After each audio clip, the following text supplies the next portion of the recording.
Logan Shippy is an intuitive entrepreneur who's gotten lucky quite a few times. After building multiple companies to millions per year in sales, he believes he is still just getting started. Logan's primary skill set and strengths are in marketing and sales, and he's weaponized these talents to impact people's lives for the better through his e-commerce and software company. Logan, thank you for being here and welcome to the Define Success podcast. I am excited to be here and to drop some knowledge and value for all your listeners. Awesome. Great for you to be here. First, can you start us off by outlining your journey? How did you become an entrepreneur? What sparked that, the journey at a young age for you? For sure. So backstory, you want the long story, the medium story, the short story? How much time we got here? Let's do the medium story. Okay. So I grew up in Orange County, California. Right now I'm in Indianapolis, Indiana. And this is a little bit foreign to me. I grew up on the West Coast, not the Midwest. Right. But I moved out here for business climate purposes. In California, it's tough to be in business. Let's put it that way.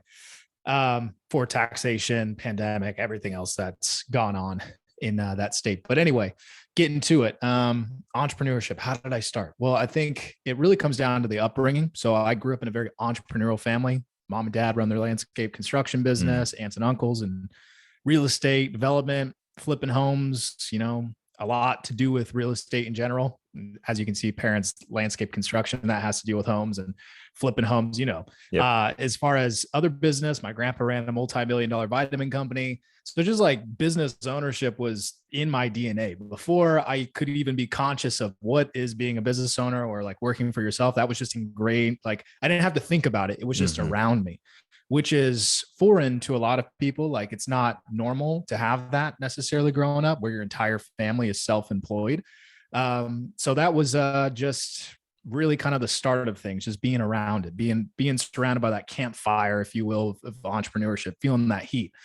And I got involved in producing engineering music at around 16, 17, turned that into a little side hustle during high school and worked in restaurants simultaneously, made enough for music to not have to work in a restaurant. And then I realized like, damn, I'm spending all this time trading it for money, being like engineering music and whatnot, and, engineering, producing. And I just realized there's got to be a more effective way for me to spend my time. And around that time, this is when social media first started popping off with like Instagram, right? Because Facebook was college kids, but Instagram was like high school kids jumping on. So I saw that people were making money online and it really intrigued me. And then I saw the industry of network marketing, affiliate marketing, got involved in that. In that same year, I went from making like 30, 40 grand a year, making music and, engineering for other people to making over like 200,000 in that next year. Wow. And I just like where I capitalized was marketing. I looked at social media and I thought, no one's making cool content that's promoting opportunities to make money online. And then when you can take advantage of leverage, like in network marketing, you can build a team. And as the team creates more sales, you're leveraging their efforts. And I just got kind of lucky, right spot, right time, understood how to move the needle and get people to take action, and built an income that was somewhat impossible as far as like what I could fathom a year prior. But I was also working on myself. Like I was actively thinking about, I was doing self-development. I was trying to push myself, speaking in front of more people, making more connections, reading books, doing all these things to kind of raise my skill of communication, and then also trying to raise that financial thermostat. But at the end of the day, nothing's going to raise your financial thermostat like you actually raising it through seeing the dollars come into your account. And I think also being in an environment of like California in general, there's just so much money that flows through California with nice cars and nice houses that I just expected to make money. Like I knew it was possible. It was surrounding me, just like my parents in entrepreneurship and whole family. Same thing goes with money, just money all around. So did well in network marketing, made, I don't know, probably about $1 million net over a few years in network marketing. And then I got a little bit tired of babysitting, dealing with all the people and the teams and politics. And there's a lot of shit that goes on in network marketing. I don't know if I can cuss on this, but go ahead. Let me know. Absolutely. So yeah, there's a lot of shit that goes on in that industry. And I realized this is kind of like swimming in the kiddie pool. Do I want to be do I want to be a massive fish in like a little goldfish tank, you know, or do I want to be a whale in the ocean? Like there's a difference to that. And so I started looking at other industries, looked into real estate, looked into crypto, looked into software, looked into e-commerce. You know, it's like probably about 23 years old. So I'm 29 now. So this is about like 7 years ago. I was like really entertaining other business models. And I had some friends get involved in e-commerce that did really well. And they were drop shipping. Some of them got into FBA. And because of my marketing skill, understanding how to put content in front of people and create conversion sequences and whatnot, a lot of these guys brought me in to help them selling their education. Because you know how it is, man. Hey, if you can do something, why not sell education? Exactly.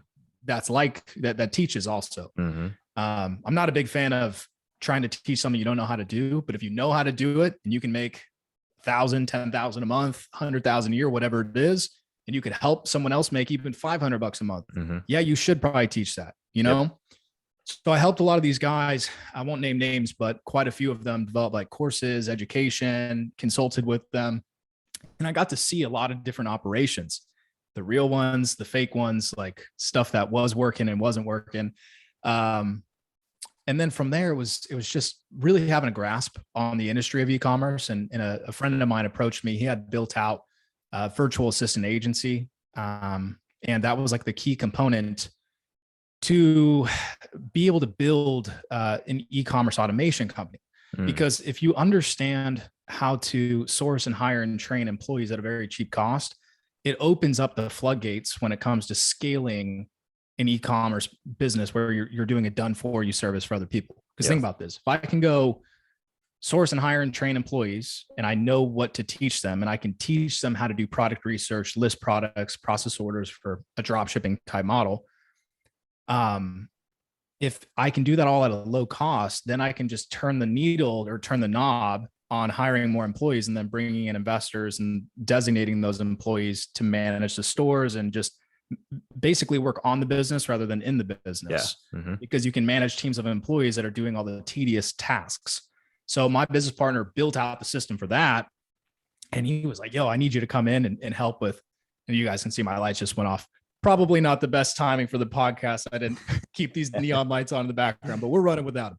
That's all right. So anyway, for the listeners that can't listen, I had some, or can't see, I had some neon lights behind me that just went out. But anyway, so yeah, my business partner was like, hey man, you're really good at like forward facing content. You understand how the business model works. Come work with me. You focus on client acquisition, like bringing in clients, and we can use their capital to create returns in the e-commerce space. So basically a done for you e-commerce system, similar to a franchise model where we source, hire, train employees. We list products, process orders, handle returns, customer support. We do all of the day-to-day operations, generate investors passive returns, and do a profit split rev share model. And it's duplicatable because we already have the systems in place and we just turn the knob up as we bring on more investors. So got involved with him and it took off, man. Like we had stores on Amazon originally, then started going to the Walmart marketplace, the Facebook marketplace. So currently to date, we have over 250 investors that we work with that have paid anywhere from like 35 grand to $50,000+ to work with us. And we're managing over 300 stores in total. And the two main profit centers are drop shipping and then also private label. So drop shipping is basically selling product from suppliers, product you don't own, just essentially being the middleman between end consumer and the third party supplier, and listing hundreds and thousands of products on stores that, we manage for investors, taking advantage of organic search traffic that way. And then private label, it's more time intensive, but there's also a much bigger pot of gold at the end of the rainbow because, you're building a brand and products from scratch. So we identify products for our investors. We have the orders manufactured in China, sent back here, all preferential pricing just because of our relationships. And then we distribute through Amazon first, and then over time into more marketplaces and expand, the product SKU, right? So those two profit centers work really great together with drop shipping and private label, because with drop shipping, it's like easy to create cash flow. At least for us, we have a simple and efficient system to create, 3, 5, 7,000 a month cash flow for investors, let's say within the first, 6 to 12 months, in that range. And private label is more so equity, right? Like if you were looking at drop shipping, can you really sell a drop shipping store if you wanted to sell out? Yes, it's possible, but can you more likely sell a private label brand? Absolutely. Yes. And you can sell that shit for 5x, 10x multiples of what it nets per year. So for us, we wanted to have a more basic offer and a more advanced offer, depending on, that risk appetite of the investor. If they're just like, yo, I want a drop shipping store that, nets me 3,000 to 5,000 a month, I'm cool there. Cool. Just stick and stay doing that. Yep. Whereas if you want to turn it more into a full-time income or have equity in something that could possibly be worth millions of dollars someday, we'll also take that route. So that's really like the journey, just working with people in the e-commerce space to finding the right person who I had been friends with for almost a decade. Up to this point, we had done business on and off, but he was like, yo, I need someone like you that can move the needle and bring in capital. So I did that. And then software's just been like this thing that I've always been interested in. I built my first software platform back in 2017. It was a bot that would automate likes and comments and follows and things like that on Instagram. We launched it and we did like almost 1.9 million in sales, somewhere around that range in 9 months. That was my first software I ever built, and used some affiliates. It was just right spot, right time, got lucky, had the right network, had the right people in place, and then launched that, saw success with software, which was like really kind of the first product I ever owned, if that makes sense. Yeah. Because before in network marketing, I had made money selling other people's products and made great money doing that, but I didn't own the business. And then with e-commerce, it's like you're drop shipping, you're selling other people's products. And I wasn't really heavily into private label at that point.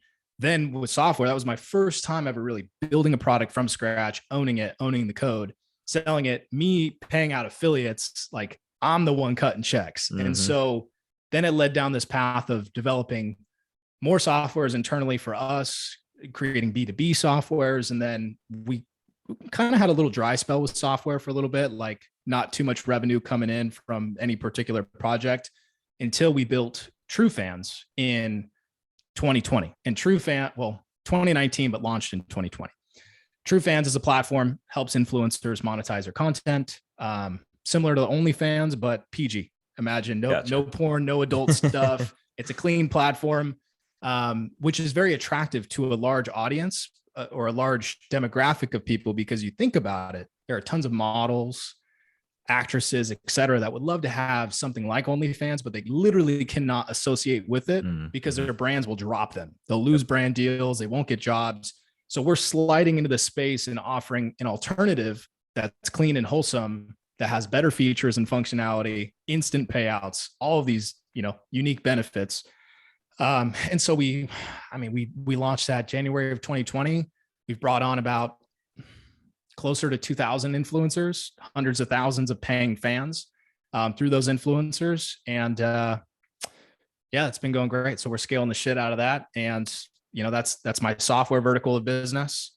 And then I have my e-commerce vertical, but really my bread and butter is marketing and sales, and just staying in that zone of connecting with people and figuring out, connecting with people with capital or connecting to people with influence.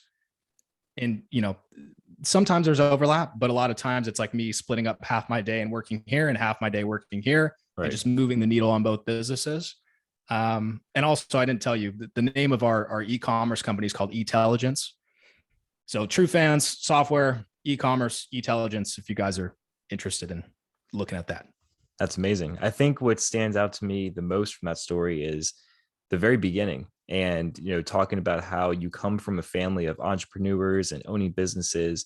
That is, honestly, you're blessed to have that, because that is so uncommon to not only have like parents that do that, but grandparents, aunts and uncles, like everybody just involved in owning businesses, being entrepreneurs. And, the the popular book Rich Dad Poor Dad outlines it perfectly. Most people raise their kids by saying, go to school, get a job, plan for retirement. That's it. And you grew up an entirely different way. Do you think that had a big influence on your life? Or do you think that even if you didn't have that influence from your family, you'd still find a way to get into entrepreneurship? I mean, what if, right? Yeah. What if I was raised in your environment definitely shapes it. Someone dropped me off in the hood. Would I be who I am today? Right. I don't know. If someone dropped me off in like the richest area in the world and said, that's where you're going to live, would I be the same person today? Don't know. Would it maybe, because it's hard to get motivated when you're on a yacht with champagne. Yep. Right. It's like when you're struggling, that's what's going to motivate you. But if you're really in the dumps, as far as location wise in your environment, that can just be a depressed, like, it can cause depression. Mm-hmm. So I'm happy to have the childhood and upbringing that I had. I wouldn't trade it. But don't get it twisted. It's not like I was just given everything in life. Yeah, it's 100%. not like, they say a lot of times that you make as much as your parents do. I've read statistics like that. And, that's, I'm not that, right. Yeah. I'm not bragging or boasting, but it's like, I looked at what my parents made. I'm like, that ain't shit to what I know I can produce. Right. And, it's just, you got to at some point realize like I'm in control. Yep. I am the one who is going to either make it or not make it. It all is like, no one's going to save you. It's sink or swim. Mm-hmm. So I took more accountability, and I've also had rock bottoms, you know what I mean? Like I didn't really go into some of those rock bottom moments, but like there were times where I had, sorry about that. Give me one sec. So there were times, I'm looking for my Zoom link. Where the heck did this just go? Oh, here we go. Had a call coming in. There were times where there was so much more money going out than coming in. I was taking L's, and in fact, I just had a major L happen like 2 months ago. I lost like closer to $500,000. But it was just tuition, man. It's learning experiences, right? I looked at it. I'm like, okay, I can dwell over this. And it was in crypto. So it wasn't like realized loss. I had like 50 grand that I really lost. And then I technically lost like 500,000 in principal value on some shit that went sideways in the market. But you live and you learn. Yep. I'm not going to let it didn't affect my day to day. I was like, oh man, this sucks.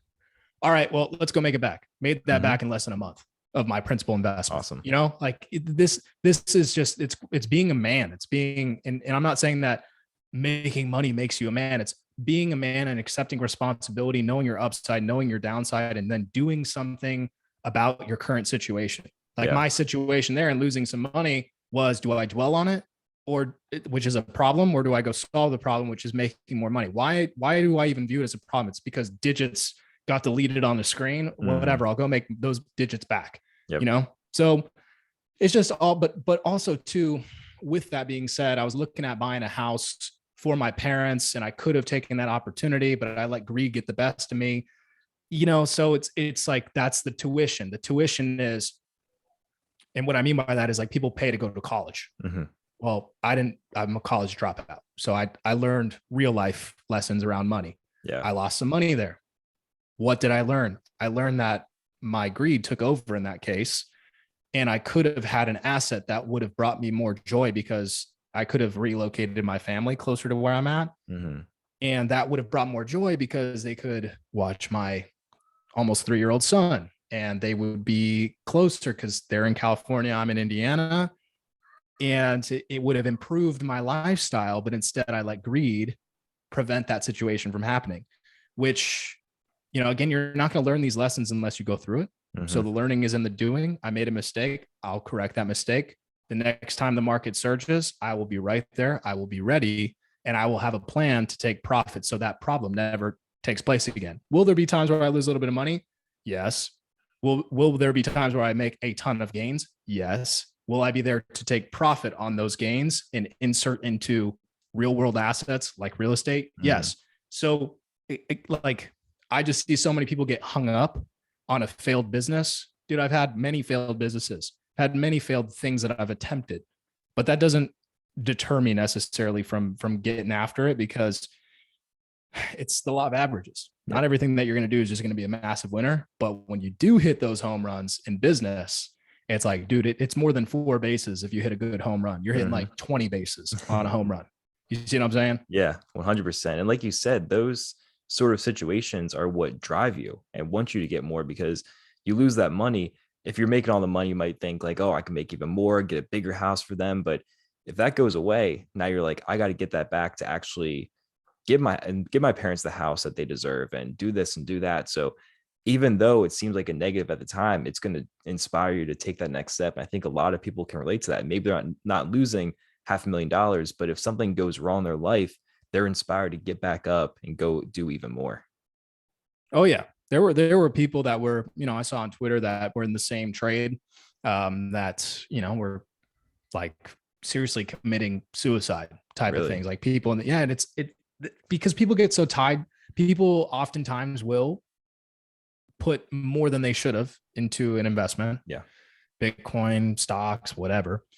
But that's why I was very clear with upside and downside. And that's how I look at every business. I'm like, okay, if I invest if I build something and I put 60 to 90 days in and I'm not getting X results, then it's probably a loser and it's time to ditch this loser.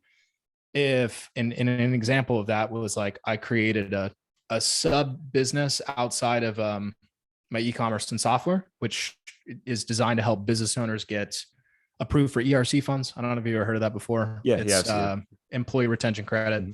So I saw that people were getting millions of dollars back in credits. And I was like, okay, I have CPAs, I have an attorney that can act as escrow. I have legal agreements that can get drafted, and built a system in 2 to 3 weeks. And I said to my partner, Tim, that I do software stuff with, I said, hey, let's just try to run it up for 30 to 60 days. I'll bring in some affiliates, people that I know that are connected to business owners. I'll reach out to a few business owners myself and see what we can do as far as moving that needle and try to create some sales and take 15% on the back end. So that's what we did, built a system, and within 30 days, we processed about $2 million worth of credits. Wow. And, it was way more simple than I thought. I was like, wow, the hardest work was more so setting up the systems. And this is to another point is it sounds like, if you looked at my life, you're like, how do you have an e-commerce, a software, you can just launch this other thing and do well?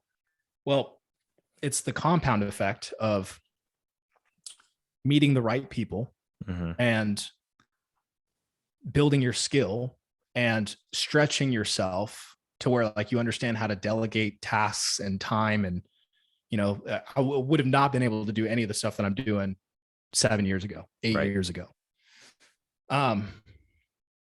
So for example, one of the CPAs that we use for our software business, TrueFans, same CPA that we have doing back-end ERC funding, same attorney that we use for legal agreements and whatnot is the same attorney that handles escrow for ERC funds. And a lot of the same affiliates that I've built relationships with for years, those are the same guys that I reach out to with new opportunities. You know what I mean? So it's like, I just had all the right pieces to launch a home run offer. Whereas, if a couple of those pieces weren't there, I probably would have said, pass, not even going to attempt it, because it's going to take away from the main thing.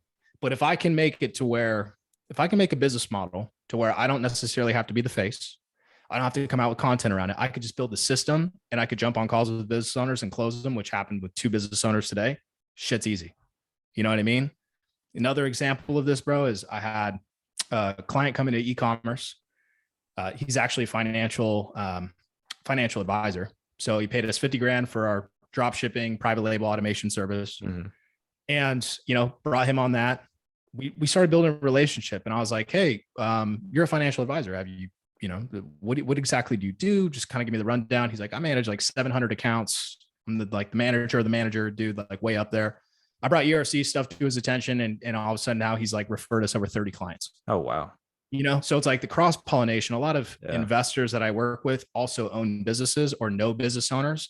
So everything that I do from like a business standpoint, I always try to make it, if I'm going to tell one business owner about something else, because like you have to maintain a certain level of focus in the sense of you don't want people to view you as scattered, right? Like if you just took 50 grand from someone, you don't want to just be like, oh, hey, here's another thing. Yeah. It's got to be natural. It's got to be, you have to understand when to pull, when to push, build trust as far as the relationship goes. And I just brought it up to him like as a, hey, you may be interested, maybe not. And he was like, absolutely, I'm interested in that. So, having over time, first off, you have to start doing something that can create income. Yep. And then over time, you build connections, you build more capital, you build relationships. And it should, if you're doing it right, over time, businesses should come easier and easier to you. Like look at Elon Musk. It's like PayPal was his first real hit. Then it's Tesla. Then it's Solar City. And then it's SpaceX. And it's like he's running $3 billion companies simultaneously. But what is he doing? He's an engineer.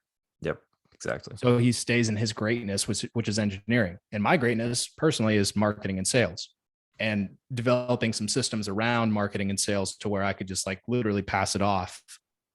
And the other parts can be fulfilled by others, if that makes sense. Yeah. So, yeah.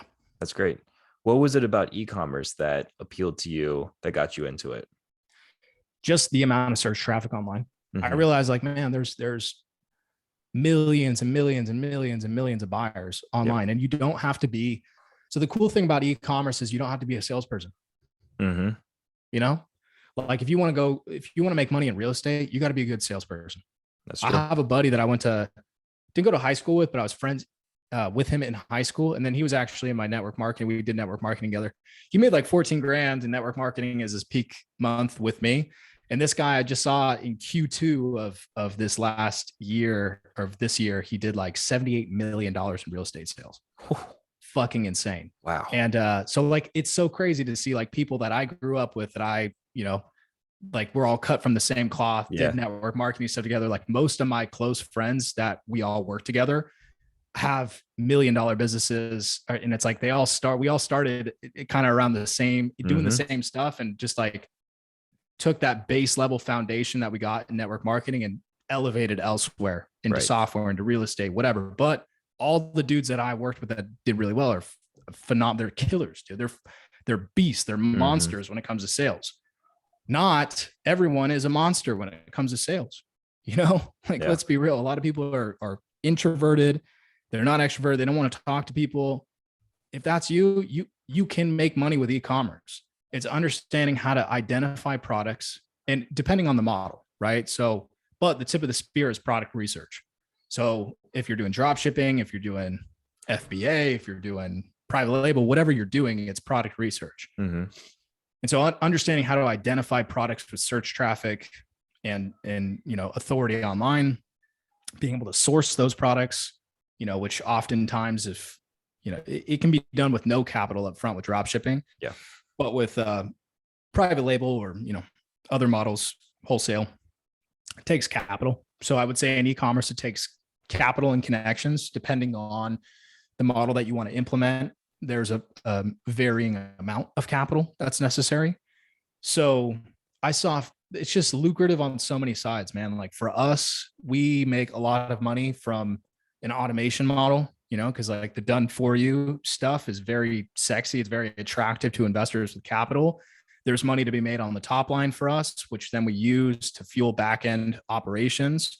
What I mean by that is like when someone gives us, say 50 grand, we're not just using that $50,000 and pocketing it. We're putting that money back into running the stores for investors, securing inventory for private label, all sorts of different things. You think it's free to run the business for us?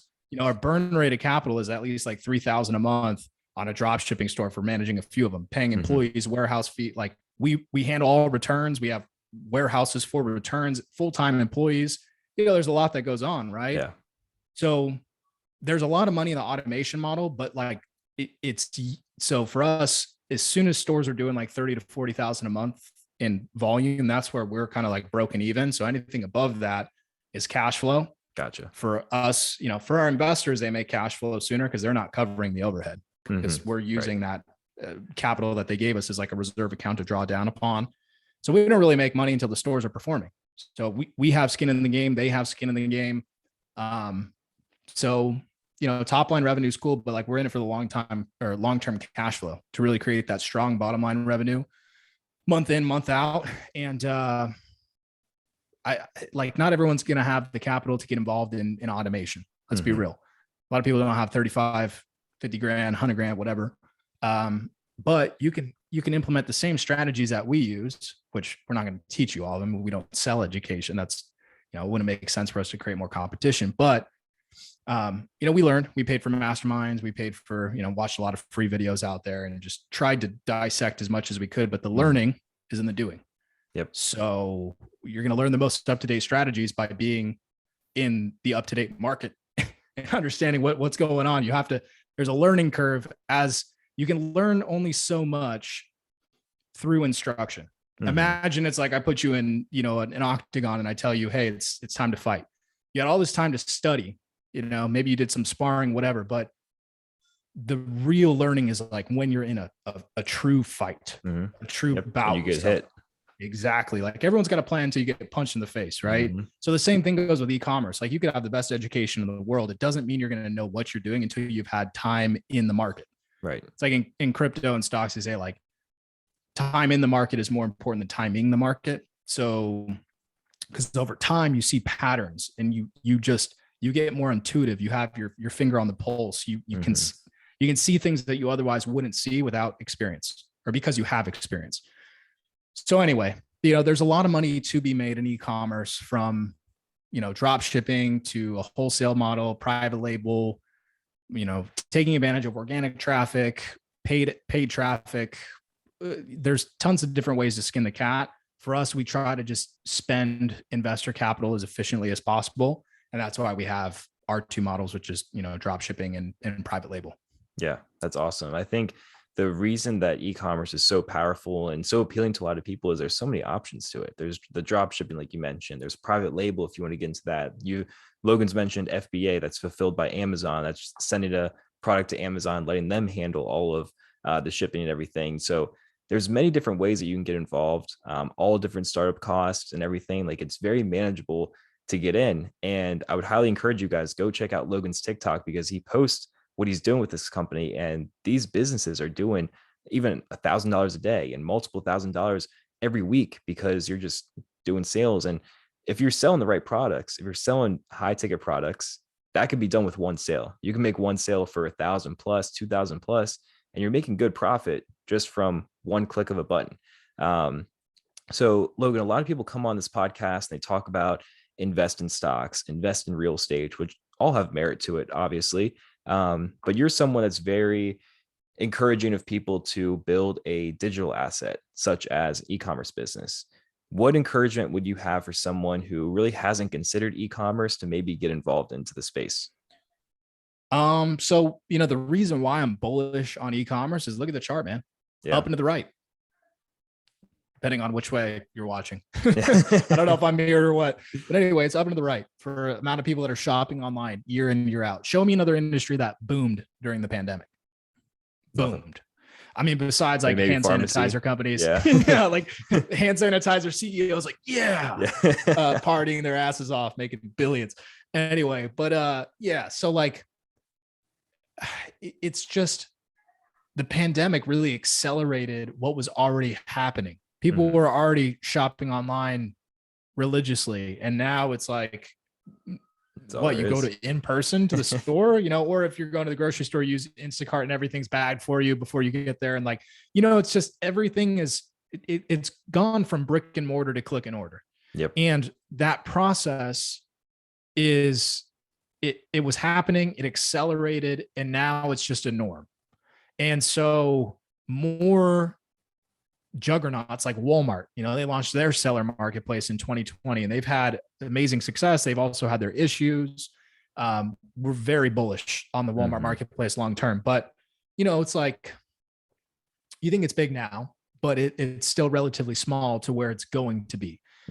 And I think from the perspective of an investor, which I'm an investor myself, I buy real estate, I buy crypto, I buy stocks, I buy all sorts of different things, But what I will say is that stocks and crypto are speculative investments, speculative. Whereas in e-commerce, digital asset, a store, an online store is a business. It's not a speculative investment. It's buying into a business or investing. Like, I wouldn't say, because it depends on how you look at it. If you were paying a company like Intelligence, our company, to manage a store for you, yes, it's an investment, but it's still your business. Like, you own the stores. We're just kind of your digital property management company. Just like in a traditional business, if you had a real estate, let's say, and you hire a property management company, they're handling all the day-to-day operations. If a tenant doesn't pay, they hound them.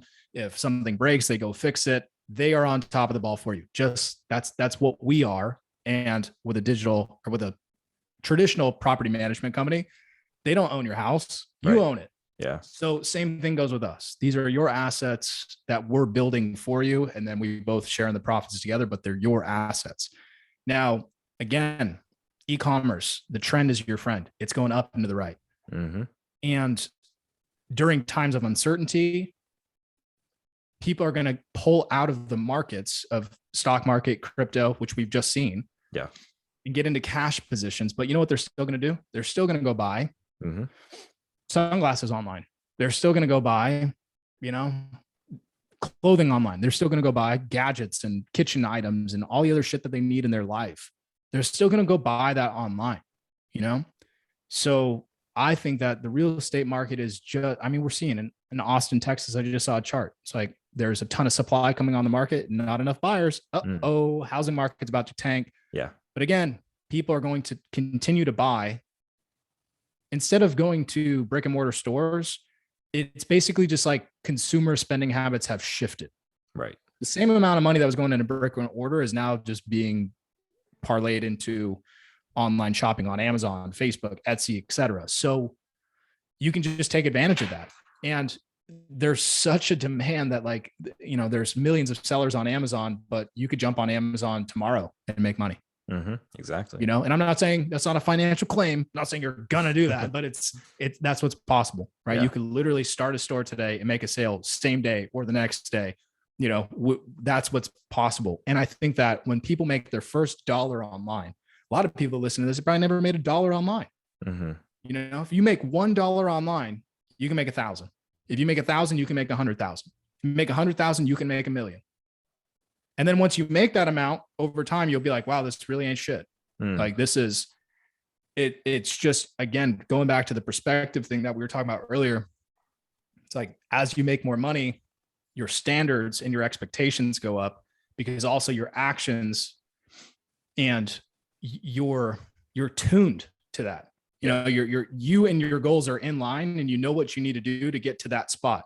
It's hard to tell someone, you don't know what to do to make $1 million because you never made it. But if you're around someone that's made $1 million, I guarantee that you have a much greater chance getting to that $1 million, because you'll be able to see how they move, how they operate.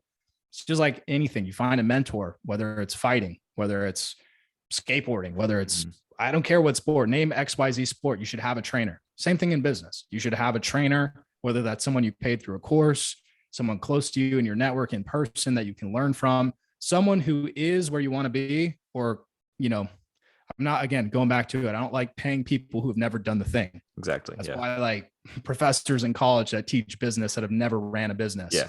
Most of the education is hypothetical and it's outdated. Yeah. So what's the point there?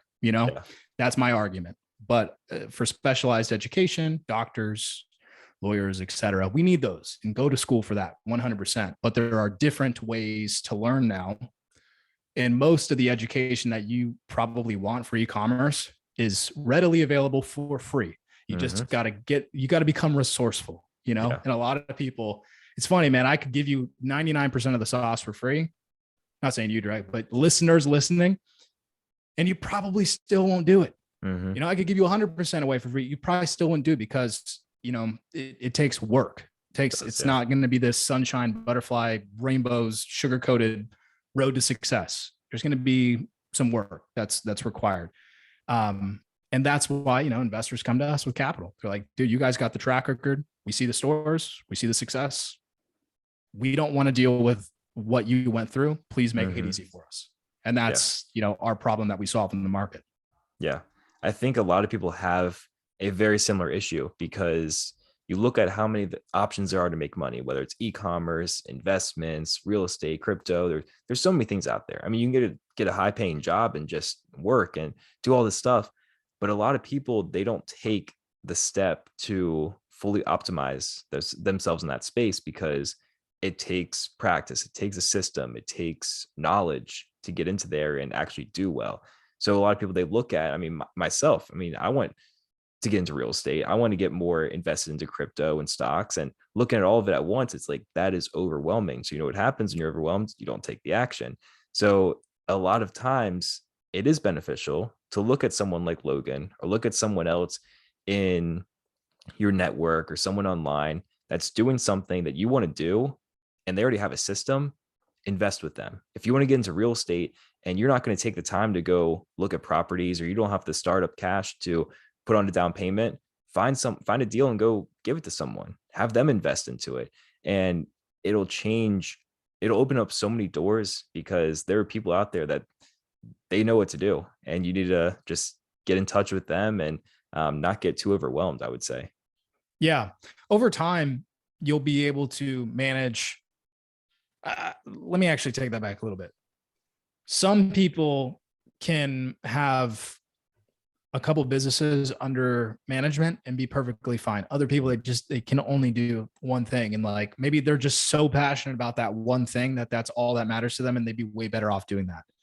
For me, you know, given my skill in marketing and sales and being more of a creative, and, you know, being able to bring capital to the table and just do what I do, which there's just a lot of stuff that I don't even explain here on this podcast. There's just skill sets and kind of activities throughout my day. Mm-hmm. You know, I need that stimulation, man. I need to be following my passions, because I'm not just passionate about one thing. I'm passionate about software, but it's not the end all be all for me. My goal with TrueFans is to build that up over time to where we're doing millions of dollars a month in sales, and then have an exit to where we're selling anywhere from like 20 to 100 million, and sell that off long term. The e-commerce side of things is more of a like right now money, cash flow. It's the bulk of income that I make, because I don't really take too much from the software company. You know, like, we're building that. We haven't really run any paid ads on it. It's been organic. We're scaling it up. It's bootstrapped, but it's full ownership. You know, it's less complex and more complex at the same time. If that makes sense. Because, you know, when you're going to the table, you're trying to have an acquisition, let's say down the road, you're selling your software company, you're selling your data, you're selling your code, you're selling all of this, that, the other. The other is a real asset that you own. Like, no one else owns that. As I was going back to with drop shipping stores, it's like, yes, you own a store, but it's technically on Amazon's platform or Walmart's, and then they're not your products that you're selling. Really, the intrinsic value behind that comes down to your management team, which would be us, or the team that you built internal. So there's all these like different nuances to businesses. And for me, you know, marketing and sales is my core strength. I've used that to build out the e-commerce, build out the software. There's a longer time horizon on the software side of things for like an exit. But I think that from a perspective of equity and cash out, there's sky's the limit. You know what I mean? Like, I could sell, technically, if we scale that out to where it could be $1 billion exit. You know what I mean? And not saying that we couldn't exit the e-commerce automation company at some point. Once we scale out the private label side of things a bit more, there could be definitely an exit there with VC money and, you know, private equity wanting to buy us out, because we could have like brands that we roll up into our company. Help, like, think about that. Help a client scale a brand, then literally buy that brand back from them and house it under our company. That's something that we're actively entertaining with our clientele. It's awesome. But, you know, these are all just, I'm letting you in on what I think about, you know, all the businesses I associate with, run, etc. They make money, you know. It's like problem solution, e-commerce, higher ticket, TrueFans, lower ticket, but high volume, hundreds of thousands of users, you know. So it's like, I got my hands in a few different pots, but I mean, the real magic is having teams in the background that are able to fulfill. You know, I think that if you're able to, like in real estate, you're not just going to be able to go manage 100 home portfolio your first year. You know, you don't have the capital, you don't have the resources, you don't have the mental fortitude to do that. 100 units, 100 houses, whatever. But over time, if you're building like a property a year and then all of a sudden it compounds, and now you can leverage your properties and get 2 properties a year, leverage 3 properties a year, make more cash flow, 4 properties a year. And all of a sudden you start compounding. Then you were at that mark of 100, and it was a slow growth. So the same thing goes in business over time. It's like I was selling other people's products and services. Then I started selling my own. And then I started taking in larger amounts of capital. And then I had the resources to be able to try different little things, like kind of side hustles, but like more aggressive side hustles. Like I was telling you about ERC stuff. It's like, that's a side hustle, but it can make more than a main hustle in a lot of people's businesses. You know what I mean? So yeah, it's just over time, you stack knowledge, you stack resources, and you stack skill and capital.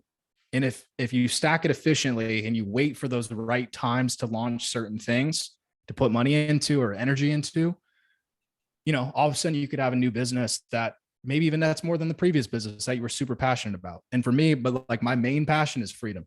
You know, like the digital world provides freedom. Yeah. That's why I'm excited about e-commerce. That's why I'm excited about software, because it's like, what other business can you, giving you an example of this with e-commerce, it's like random people around the world are buying thousands upon thousands upon thousands of products from our clients' stores every single month. Yep. Random people around the world. I don't know these people.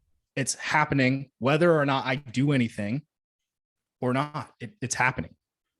On the software side of things, influencers are posting content, fans are buying pieces of that content, thousands of pieces of content, subscriptions, etc. I'm not doing anything except for talking to more of those potential clients for both models. That makes sense. Yeah. The systems are built. All they need is either capital or influence coming into them. And so that's where I stick and stay. And it's served me well. And hopefully, you know, maybe a few years from now or whatever, I could be a guest again on your podcast and we can give some updates of, you know, how things are going. That sounds great. I love your point about stacking skills, stacking capital, stacking all this stuff. I think this time in our world is perfect for that. We just went through a pandemic for a couple of years. So really in 2 years, not a lot of things have been the same. Everything's kind of taken a step back. Talk about a recession coming up, all these things that we might not be back. People are going to get wrecked, bro. You need to hit a little bit harder on that, because it's not just a normal recession. Yeah. You know who, I think it's Chamath is his name. The dude who invested in, he was like an early unicorn investor in Facebook, Airbnb. There's like quite a few. I think he's an Indian guy. Anyway, you should look him up after this. But he was on a podcast the other day, and I don't mean to interrupt, but I just want to touch on this real quick and let you go back into it. He's like, we're in phase 1 of the 3-phase part of this recession. It's phase 1 being like a supply recession, and then there's going to be a demand recession, and then the third point, I forget what it was, but he's like, we're just in the first part of this. This is just the first part. And so for those of you that don't really realize what's going on, it's going to get a lot worse. Like it's going to get pretty freaking ugly. Yeah, and so not just gas prices. Yeah. And so it's just important to be like, man, I got to stack. I got to sell. You got to sell right now. People are still buying, right? It was a supply crisis that was really hit, supply chain issues, etc. People are still buying. Then there's going to be a demand crisis where like people don't want to buy because they're maxed out on their credit cards. Their stimulus checks are done. Like we're going into that phase. Yeah. And then that's where people really get fucked, is because they like no one's buying anymore because everyone's scared. So right now people are still buying, but soon it's going to dry up because everyone's maxed out.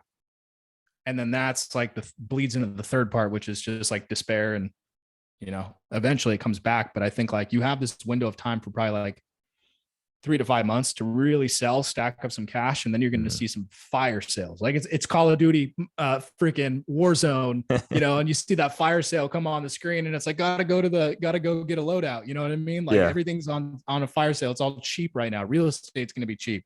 Assets are going down like crazy in price because that's what happens. Yep. So my kind of, not even a warning, but just like what I would suggest is just everyone focuses on stacking cash right now, because if you can stack cash, you will get the deals of the decade. even maybe more, like deals of generational buys are going Right. to take place in the next like year to 2 years.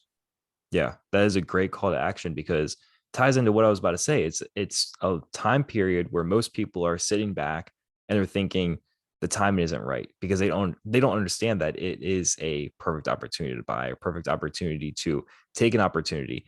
And they're sitting back and they're waiting for the economy to go back to normal. They're waiting for society to go back to normal. We don't know when that's going to be. We don't know if it's ever going to be that way. So you're sitting back waiting for things around you to get better before you get better yourself. But if you take this time to stack skills, money, everything, education, even, you're going to come out of this recession or whatever is going to happen in X amount of years, and you're ready. If you're building something, it's going to explode because number one, nobody else has put it in the work. But number two, you have more time and more energy just to build up and start stacking everything. And then now when the opportunity comes up, you're ready. And people are like, what did he just do? But you've been doing it for 10 years and nobody was watching because nobody was ready for it. Absolutely. 100%, bro. 1000% on that. I would say a lot of you guys listening to this aren't necessarily meant to be CEOs. You're not meant to be full on bona fide entrepreneurs. Mm-hmm. And to an extent, I'm not like I am, but I'm not. I would not consider myself a CEO. Like I give that title to my business partner, Tim, from software. I give that title to my business partner, Manny, for e-commerce. You know, I'm marketing and sales. That's my gift. That's my talent. Call me CMO. Call me Mr. Needle Mover. I don't give a shit what you call me. Just I'm here to make the business work, doing what I do best. Mm-hmm. And there are a lot of you on here that might be in that same position where like you're not the guy who handles operations, you're not the guy who builds the system, you're not the guy who's going to manage everyone, but you might be really gifted at sales, marketing, bridging connections, etc. And so like what you really become is more so like of a entrepreneur. So like you're an entrepreneur within a system. Mm. And so, and that's where like interdependency takes place is yeah, you have a CEO and he's really calling the shots and whatnot, but then everyone is relying on each other in the system to make the system work. So, you know, I talk on e-commerce side of business. It's like me, my partner, Manny, Raj. Raj is more so like integrated with overseeing systems. He's not like, he came into our company as an entrepreneur, you know, someone who already had a skill set with building systems, like with Slack channels and, you know, automations, and this triggers this to happen when a client comes in, and like really fine tuning everything. And he wasn't here at the beginning, but he came in and he's making quite a bit of money because he's like providing a really valuable skill. Mm-hmm. So why I say this is because like you may be able, if you're listening, you may be able to find an opportunity where you can ride the wave of momentum with someone else rather than trying to create the momentum yourself. Exactly. I think that that's probably the most realistic way to see success as someone new into entrepreneurship. And then once you get the legs underneath you, that's when, you know, you build skills, you build a network, you build capital. That's when you can go launch your own thing. Like so many people that I see, they just try to go launch shit themselves. I was just on a call actually with a guy. He has another podcast and he's launching an app and he's wasted like 50 or 60 grand trying to get this thing built. And I could just tell he's struggling. And I was like, but he also got the capital. So let me take that action. It's not that it's a bad thing that he was launching an app or software, but it's the harsh reality that you launching your own thing doesn't always work out, you know?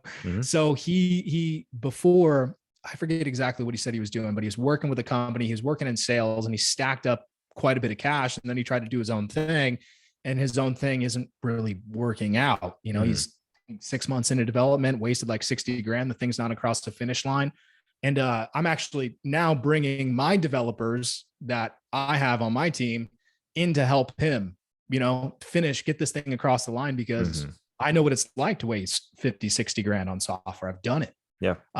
Trying to find the right people that are competent that can build. And so again, going back to it, being an entrepreneur, like everyone, you get the glory when you build a successful company, but then there's also a lot of people who start these companies thinking it's going to be easier than it is, or just it's not the right, like the market fit for your product or your idea. It's just it's not realistic. Which how do you teach that, man? How do you teach someone to identify what's a winner and what's not?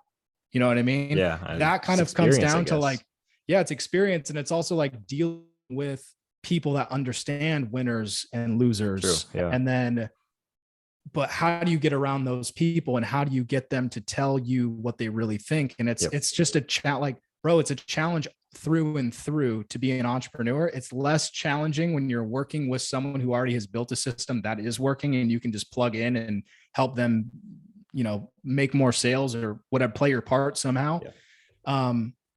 But again, I'm not going to deter you guys from being that CEO or entrepreneur, because some of you listening to this for sure are that person. Yeah. You are. You may not be right now, but you will be. And even one step further, as far as context, my partner that I do all e-commerce stuff with, he was telling me, he's like, I used to think that I was just like the sales guy, kind of like how you are, right? Like talking about me, like sales, marketing, moving the needle there. And he's like, then I realized I'm the systems guy.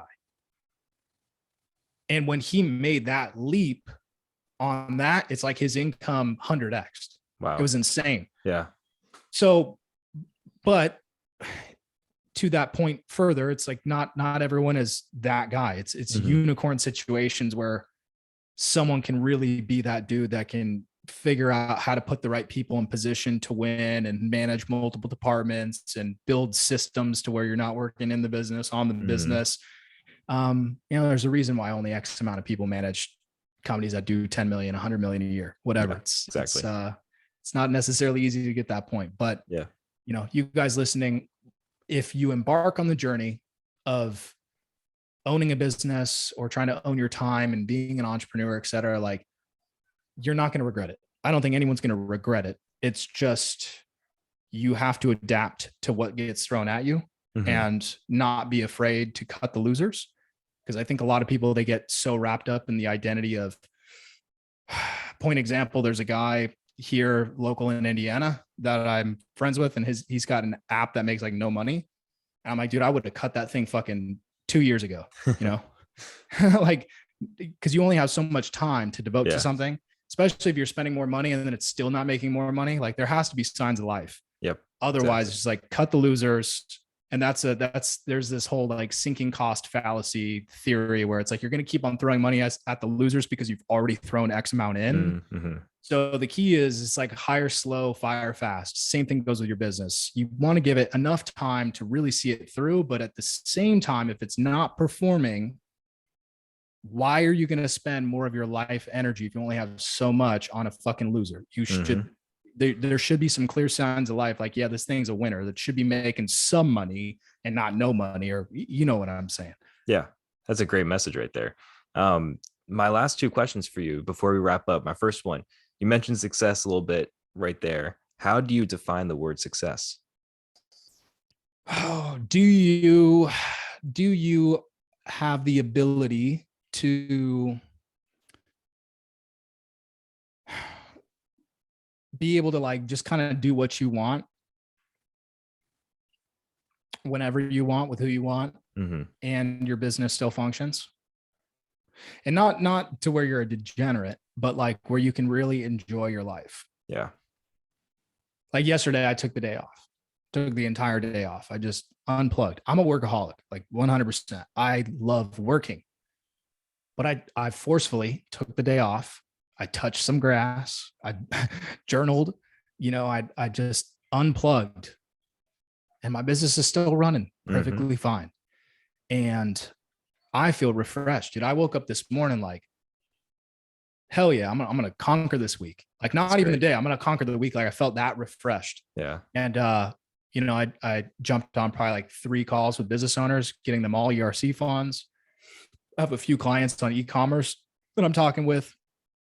I have like 3 or 4 video ideas for YouTube that I'm about to put out. I checked my TikTok. I got another video with like 20,000 views overnight. I'm like, okay, things are moving, right? But success to me is like, do you have fun doing what you're doing? And does it make you enough money to where you can do what you want to do and you can take days off? That should be like the formula to success. Definitely. Do you enjoy what you're doing?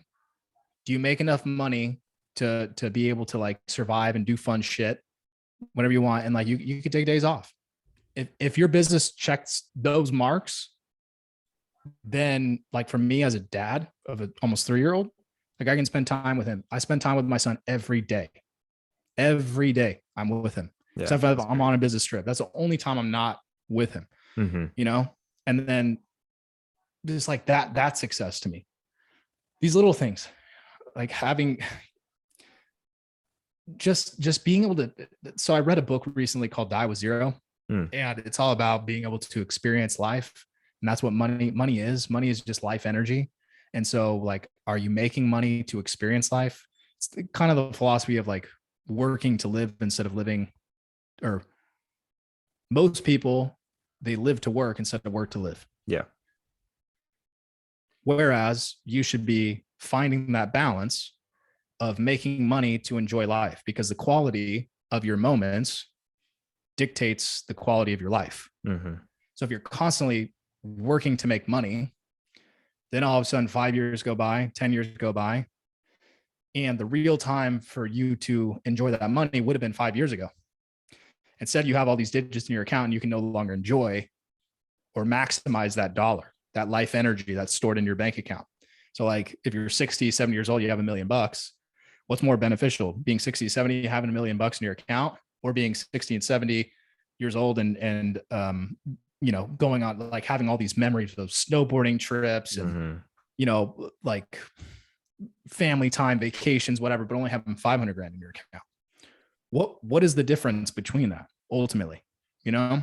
Right. Because like you have enough to live, you'll probably have enough to retire. Not saying don't have enough to retire or whatever, but like so many people make it about the number rather about the experience. And so for me, especially after reading that book, like I just have made it more of a priority. I'm thinking, yeah, I could go to the lake on this weekend. Like let's plan out 3 weeks from now. Let's plan out. Let's go to the lake. Let's make a little dent in my bank account. It's okay. I'm going to have the experience, the memory. Memory is going to be there. That's success to me. For sure. You know, like that. It's just so hard to. It takes a lot of true success and true wealth takes planning. Because if you don't, you will just get caught up in doing what you're currently doing, which is most likely not fully enjoying life. Yeah. Think about that, man. Like, are you really like the podcast is cool, right?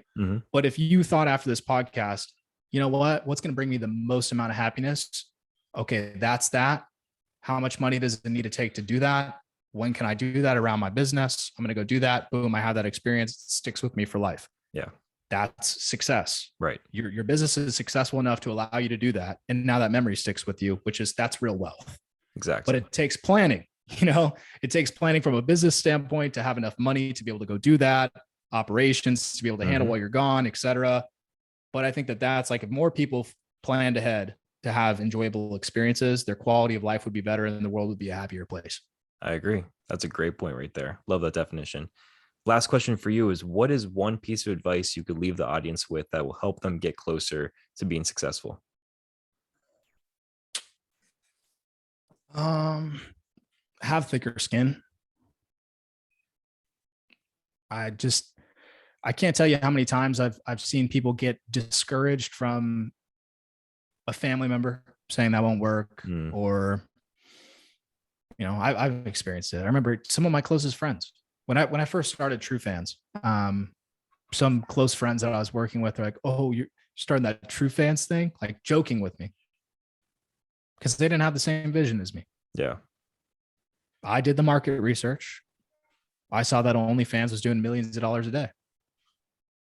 I said, well, if I could create a competitor to that to make it better, unique, solve a different problem, scoop up a big audience, you know, through that could easily do $1 million a month. Exactly. Yeah. 10 million a month, 100 million a month. May not be ever as big as OnlyFans. Maybe it's bigger. I don't know. but I'm going to give it a shot. Glad I did. Turned it into a 7-figure, per year business. Yeah. And then, but the closest people to me at the time, not all of them, but like one in particular that was like a close friend, but also we have a competitive relationship, just like kind of dogging me. And that doesn't feel good. Wouldn't you like your closest friends to support you? Exactly. You've probably had this on this podcast too. How's that little podcast going? Yep. How's that little thing you're doing? It's like people degrade you, just and it doesn't feel good, but thick skin, baby. Right. It just poured fuel on the flame for me. I'm like, okay, we'll see who has a little business in a couple of years from now. Maybe maybe it doesn't work out for me in the first year. Maybe the first 2 years, it's not like super successful, but if I put my time and energy into it, it's going to be a winner. And so that goes for anything, man. It goes for software, it goes for a podcast, it goes for real estate. You have to have thick skin. And I'm not saying that you just be cold-hearted, but business is savage, man. It's savage. Yeah. You have to have thick skin if you want to win. Not every customer is going to be a happy customer. Some people are just going to get in their own way. They're going to be assholes, whatever, people that try to screw you over. It's just going to happen in business. We're talking about money and people do wild shit for money. Yeah. So have thick skin. That's my biggest tip for success. Caring less about what people say, but not disregarding wisdom. So if someone's just hating to hate, fuck them. But if someone's trying to give you advice and it's genuine, but it kind of hurts, sometimes the truth hurts. Yeah, sure. Right. So sometimes you got to call the baby ugly, and you may not want to hear that. Right. Like you may think you built a great system, but your system is shit compared to someone else's system. Yeah. And they say, hey, dude, your system sucks. And you might posture up and go, what do you mean it sucks? Well, maybe you're talking to someone to them, there was no other way to tell you, you know what I mean? Like it wouldn't have come across. Yeah. And I had a buddy tell me that like one time, it was like a personal character flaw of mine. And when he said it, I got really upset. I didn't like show it, but internally I was upset. And then it was like I mulled over it or mulled over it, whatever you say right there.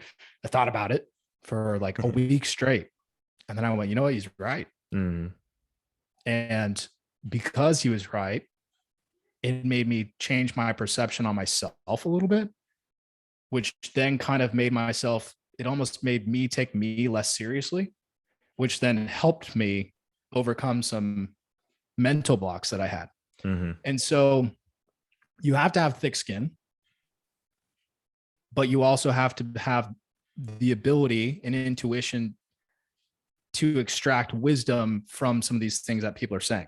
Yeah, for sure. Right. So like that's a fine line. And I don't know necessarily how to explain it anymore, but that would be definitely my one piece of good advice.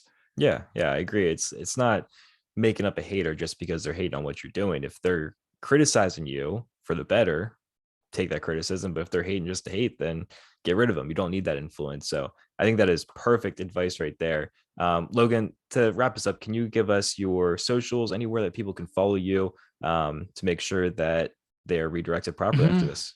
For sure.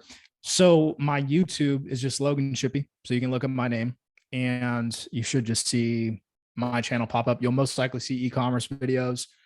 That YouTube is where I'm trying to stay e-commerce focused on YouTube, just because that's a really good avenue for me to get in contact with investors and just really want that focus to be there. We do have a TrueFans YouTube channel as well. It's separate. You can check out intelligenceautomation.com. It's actually linked to a lot of my videos on YouTube. So if you went to YouTube, watch some of my videos in the description, there's links to my websites and stuff like that. So you can check that out.